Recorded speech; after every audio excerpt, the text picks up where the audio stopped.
నీ అవ ఏ మాన తలిగిందిరా నాయన ఒక మానా నిడవదాయే. ఆఫీస్కి పోవాలంటే తిప్పలా, డ్యూటీకి రావాలంటే తిప్పలా. ఇంట్లోకెళ్ళి అడుగు బయట పెడితే చిత్తడి, సిటీ అంతా మత్తడి. ఆనకోట్లు వేసుకున్నా ఆగే, చేతిళ్ళు పట్టుకున్నా చాలే. అరే ఓ గంట సేపు కొట్టిపోయిందంటే ఏం కాదు, గడియ గర్వీయకుండా కొడితే ఎట్లుంటదుల్లా మరి.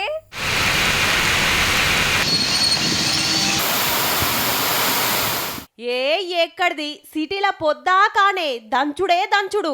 అటు హైత్ నగర్ కేంచి ఇటు సనత్ నగర్ దాన్కా, కుషాయిగూడ నుంచి కొండాపూర్ దాన్కా, షాలిబండ నుంచి బోరబండ దాన్కా, ఉప్పల్ నుంచి ఉప్పుగూడ దాన్కా, నడిమిట్ల పంజాగుట్ట, బిడ్సు, అమీర్పేట, మెహదీపట్నం, తార్నాక, మలక్పేట, హైటెక్ సిటీ, అప్సిగూడ, కోటి, పటాన్ చెరువు, బంజారా హిల్స్, రామంతపూర్. ఎన్నని చెప్తా, పట్నం అంతా అరుసుకుంది, పొట్టు పొట్టు కొట్టింది. గంట షేప్ గర్విస్తే ఒట్టు. ఇగేముంది, ఏ రోడ్డు మీద చూసినా వరద కాలువలే. తిరిగేటోళ్లకు శీతం తిప్పలైంది.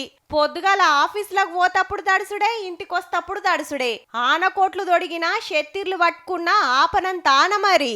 ఇంట్లోకించి బయటకు వెళ్ళిన పరిస్థితి అండి. వర్షం అయితే బాగా పడుతున్నది, ట్రాఫిక్ కూడా హెవీగానే ఉన్నది. వాన 3 రోజులు ఉందన్నారు కదా, పిల్లలకు స్కూల్ హాలిడేస్ మంచిది అనుకుంటున్నాను. నీళ్ళు ఉంటూనే ఉన్నాయి, రోడ్ల మీద ట్రాఫిక్ అయ్యేది అయితేనే ఉంది, చెట్లు కూలిపోతున్నాయి. ఇక ట్రాఫిక్ జాములైతే పగటి సుక్కలు చూపించినాయి అనుకోరాదుర్రి.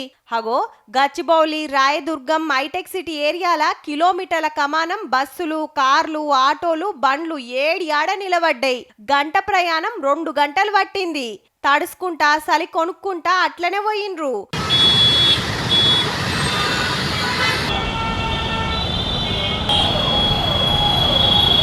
అటు జిహెచ్ఎంసీ, ఇటు హైడ్రా టీములు దిగి రోడ్ల మీద నీళ్లాగకుండా సాఫ్ చేసిండ్రు. అర్జెంట్ పనులుంటే తప్ప పబ్లిక్ బయటికి రావద్దని కోరతాండ్రు ఆఫీసర్లు. ముఖ్యమంత్రి సారు ముందే మీటింగ్ పెట్టి ఆఫీసర్లను అలర్ట్ చేసిండు, తిప్పలు కాకుండా చూడుర్రని. ఇక హిమైత్ సాగర్ 3 గేట్లు, గండిపేటల 4 గేట్లు ఎత్తేటోరకు ఆ నీళ్లన్నీ మూసీ నదిలో కలిసి బొయ్యిన వంగుతుంది. ముసరంబాగ్ బిజ్జి కాడ గిట్లున్నది పరిస్థితి. నది ఒడ్డు పొంటున్నోళ్ళు జర పైలముండాలే. ఇక సికింద్రాబాద్కి వెళ్ళి నడిచే రైళ్లు రద్దు చేసిండ్రు.